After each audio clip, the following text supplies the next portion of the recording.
Side खबरों के लिए सब्सक्राइब करें फ्लेम मीडिया और उसके बाद बेल आइकन को प्रेस करें ताकि सबसे पहले आपको मिले एक्सक्लूसिव खबरें।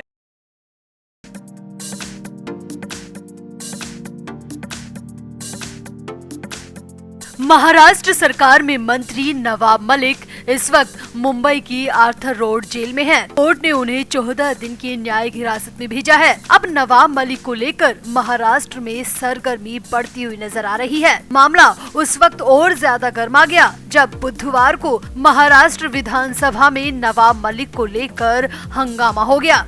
एक तरफ जहां बीजेपी के विधायक नवाब मलिक के इस्तीफे की मांग करते नजर आए, तो वहीं सदन के अंदर और बाहर दोनों तरफ मलिक को लेकर काफी गहमागहमी दिखी। नवाब मलिक के इस्तीफे की मांग कर रहे बीजेपी विधायकों को पुलिस ने डिटेन किया और अपनी वैन में भी बैठा कर ले गई। प्रदर्शन कर रहे पूर्व मुख्यमंत्री देवेंद्र फडणवीस को भी पुलिस ने हिरासत में ले लिया। तो नवाब मलिक को लेकर महाराष्ट्र विधानसभा में काफी हंगामा हुआ। तो और क्या क्या हुआ दिन भर, क्या क्या हुआ विधानसभा में अंदर और बाहर, और जेल में कैसे हो रही है नवाब मलिक से मंत्री पद से इस्तीफा लेने की तैयारी, आपको बताते हैं सब। आप भी वीडियो को शेयर करें और कमेंट भी करें। तो दुबई की डी गैंग से कनेक्शन, डी के रिश्तेदारों और गुर्गों से औने पौने दाम में जमीन खरीदना और धन शोधन के आरोप के मामले में महाराष्ट्र सरकार के कैबिनेट मंत्री नवाब मलिक इस वक्त मुंबई की आर्थर रोड जेल में दिन काट रहे हैं। मलिक को अभी 21 मार्च तक जेल में ही रहने का फरमान कोर्ट सुना चुकी है। पहले मलिक को ईडी ने हिरासत में लिया था। 2 बार ईडी को नवाब मलिक की रिमांड मिली। डी से कनेक्शन और धन शोधन मामले को लेकर ईडी ने नवाब मलिक से काफी पूछताछ करने की कोशिश की, मगर इसी बीच पहले तो नवाब मलिक की तबीयत बिगड़ गई और फिर उन्हें अस्पताल में भी भर्ती कराना पड़ा। अब इन सारी प्रक्रिया में रिमांड के दिन खत्म हो गए, मगर कोर्ट ने एक बार फिर से मलिक को ईडी की रिमांड पर दिया। मगर ईडी सूत्रों की माने तो मलिक ने पूछताछ में बिल्कुल भी सपोर्ट नहीं किया और ईडी के किसी भी सवाल का जवाब ही नहीं दिया, जिसके बाद कोर्ट के आदेश पर मलिक को ईडी की हिरासत से आर्थर रोड जेल में 14 दिनों के लिए भेज दिया गया और मलिक अभी जेल में ही है। ये बहुत बड़ी बात है कि किसी सरकार के महत्वपूर्ण कैबिनेट मंत्री जेल में हो। अब जब से नवाब मलिक को जेल हुई है, तभी से महाराष्ट्र में विपक्ष लगातार नवाब मलिक के इस्तीफे की मांग कर रहा है, उन्हें कैबिनेट से हटाने की मांग कर रहा है। अब ये मांग महाराष्ट्र की विधानसभा में भी उठी तो खूब हंगामा देखने को मिला। धन शोधन मामले में जेल में बंद एनसीपी नेता और महाराष्ट्र सरकार में मंत्री नवाब मलिक के इस्तीफे की मांग के लिए बीजेपी लगातार प्रदर्शन कर रही है। महाराष्ट्र विधानसभा में इस वक्त बजट सत्र चल रहा है और बीजेपी के विधायक लगातार प्रदर्शन कर रहे हैं। बीजेपी ने दूसरे दिन भी विधानसभा के सामने प्रदर्शन किया और नवाब मलिक के इस्तीफे की मांग की।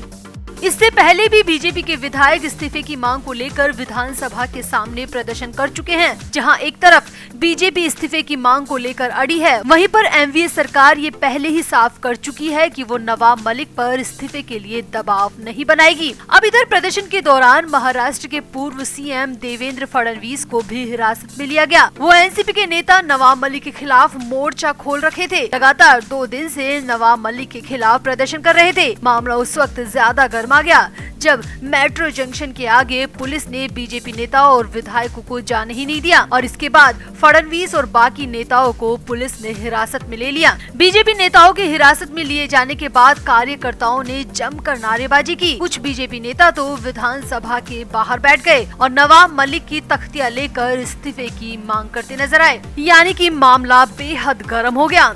अब सदन के अंदर और बाहर नवाब मलिक को लेकर हंगामा इतना बढ़ गया कि एक बार तो सदन की कार्रवाई को करीब 30 मिनट के लिए रोकना भी पड़ा और इसके बाद भी लगातार बीजेपी विधायक अपनी मांग पर अड़े रहे। अब इसी बीच सबसे बड़ी खबर ये भी आ रही है कि अब महाराष्ट्र की सरकार भी नवाब मलिक के इस्तीफे को लेकर कश्मकश में है। ना तो सीधे मलिक को इस्तीफे के लिए कहा जा सकता है और ना ही उन्हें सीधे मंत्री पद से बर्खास्त किया जा सकता है। अब सूत्रों के हवाले से जो खबरें आ रही हैं, उसके मुताबिक इनडायरेक्टली मलिक पर दबाव डाला जा रहा है कि वो खुद मंत्री पद छोड़ दें और सभी विवादों को खत्म कर दें। तो माना जा रहा है कि हो सकता है जल्द ही जेल में बैठे मंत्री मलिक खुद ही अपने मंत्री पद से रिजाइन कर दे।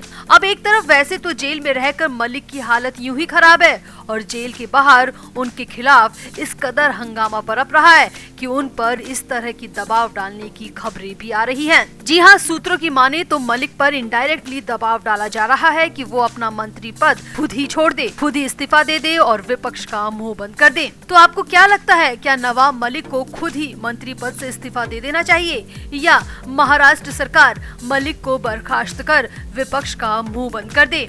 आप भी कमेंट करके जरूर बताएं कि क्या नवाब मलिक को ज्यादा परेशान किया जा रहा है या फिर ये तो सजा की एक शुरुआत है। कमेंट करके आप भी अपनी राय जरूर दें और वीडियो को भी शेयर करें।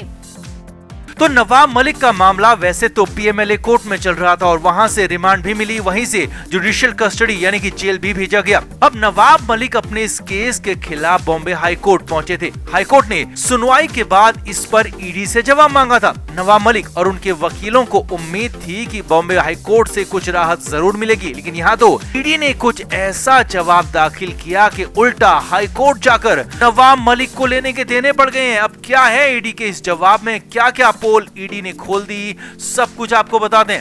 ईडी के असिस्टेंट डायरेक्टर नीरज कुमार के साइन वाला एफिडेविट ईडी की तरफ से कोर्ट में दाखिल किया गया है, जिसमें पूरा जवाब था। नवाब मलिक पर आरोपों की नई किस्त भी शामिल थी।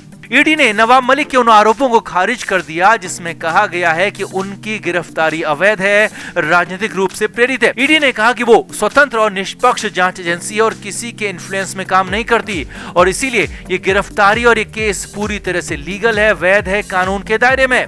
आगे देखिए, ईडी ने कहा कि सिर्फ यही केस नहीं बल्कि ईडी 2 और केस की जांच कर रही है जिसमें नवाब मलिक का डी गैंग से लिंक है। जी हाँ, ये बड़ा खुलासा था, बड़ी बात थी जो कि ईडी की तरफ से कही गई थी, क्योंकि कहा तो नवाब मलिक सिर्फ एक केस के बिना पर इतनी मुश्किलों में घिर गए थे और हाई कोर्ट तक पहुंच गए। तो हाई कोर्ट में ही ईडी ने कहा कि इस केस के अलावा 2 और केस हैं, यानी कि कुल 3 केस ऐसे हैं जिनमें नवाब मलिक और डी गैंग के लिंक की जांच हो रही है, यानी कि आगे भी मुश्किलें मलिक की कम होने के बजाय बढ़ने ही वाली हैं। और देखिए, ईडी ने बड़ी बात कहते हुए ये भी कह दिया कि न सिर्फ डी गैंग बल्कि 1999 के टेरर फंडिंग के मामले में भी नवाब मलिक का सक्रिय इन्वॉल्वमेंट था और नवाब मलिक इसमें पूरी तरह से शामिल थे। ईडी के पास इसके पुख्ता सबूत और पुख्ता गवाह मौजूद हैं और ये ईडी ने बातें कोर्ट में कही, यानी कि मलिक पर एक और मामला, एक और केस की तैयारी जो कि सबसे बड़ा हो सकता है, जिसमें देशद्रोह जैसा मामला तक हो सकता है, यानी कि हालात बेहद ज्यादा बिगड़ने वाले हैं, नियंत्रण से बाहर होने वाले हैं नवाब मलिक के लिए।